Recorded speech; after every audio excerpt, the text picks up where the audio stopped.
এই এনজিও মার্কা সংস্কৃতির একটা বিষয় তুলে ধরছি আপনাদেরকে, যাকে উন্নয়ন বলা হয়। ওই যে গত 5ই আগস্ট পরবর্তীতে আজকে 17-18 মাস, 2 বছরের কাছাকাছি সেই সময়ের কথা বলছি। অনেকে বেফাস মন্তব্য করে, খাইয়ে দিয়ে খাম নাই তো, আমরা তো বাস্তবতা যেটা রিয়েলিটি, মানুষের কাজে কাজ লাগে, মানুষের কাজে একটা মেসেজ দিই চাওয়ার চেষ্টা করি। সেই জায়গা থেকে সেই গ্যাস আপনারা জেনেছেন ইতিমধ্যে, গত কয়েকদিন আগে 2,500 কোটি টাকা আত্মসাৎ করেছে গ্যাসের সিন্ডিকেট।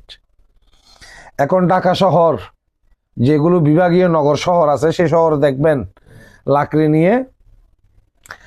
নিয়ে গ্যাস চালাচ্ছে, চুলা জ্বালাচ্ছে। ঢাকা, গুলশান, বনানী, উত্তরায় এবং নগর চট্টগ্রামও তেমনিভাবে, বিভাগীয় নগর চট্টগ্রামগুলোতে এভাবে হয়। এটাই হচ্ছে এনজিও মার্কা সংস্কৃতির মাধ্যমে করে ফেলছে, এটা গান বাজানোর মতো করে ফেলছে। এখন বলবেন আপনারা আগে কই ছিলেন? আমরা আগেও বাংলাদেশে ছিলাম, এখনো বাংলাদেশেতে আছি, আগামীতেও বাংলাদেশে থাকব।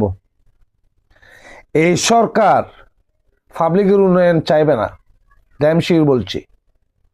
পাবলিকের উন্নয়ন সহজে এই সরকার চায় না, কারণ তারা চায় তাদের উন্নয়ন।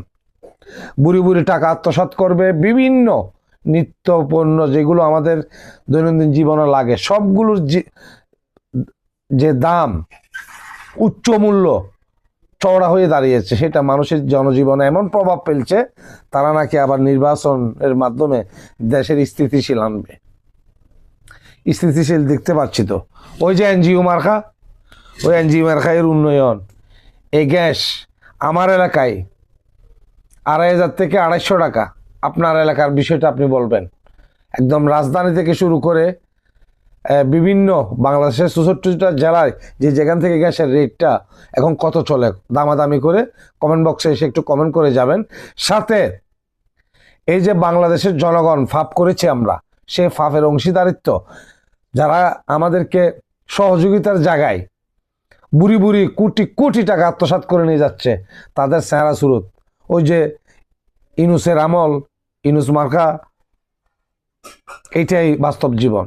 যারা মধ্যবিত্ত জীবন, যারা গরিবরাই তো মধ্যবিত্ত চেয়ে অনেক ভালো আছে, এবং বিভিন্ন ব্যস্ততম শহর জায়গাগুলোতে আছে, সেগুলো যে মানুষগুলো লিভ করে, সেই লিভের অংশই দেখলাম বিভিন্ন ফুটেজে, বিভিন্ন ভিডিওতে।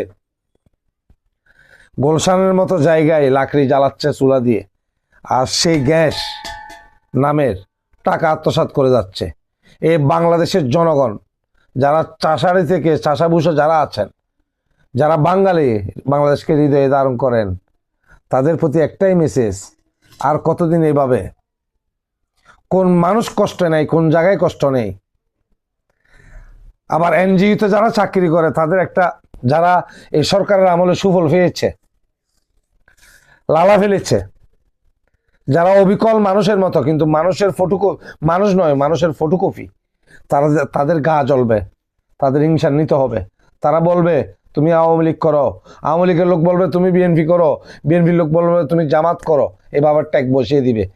চির সত্য কথাটুকু উদ্ঘাটন করার জন্য এই সময়ে মানুষ দুষ্কর, মানুষ বলে না, কারণ তাদের সেফটি ফার্স্ট, তাদের জীবনটা আগে বাঁচতে হবে। আমরা আমি বিশেষ করে এত কিছু তোয়াক্কা না করেও এই বিষয়, মূল স্তম্ভগুলো, দেশ চালিকা শক্তি যেটা, সেটা নিয়ে কথা বলতে চাই। চিন্তা করুন আগামীতে কি হতে পারে আমাদের জন্য। ধন্যবাদ।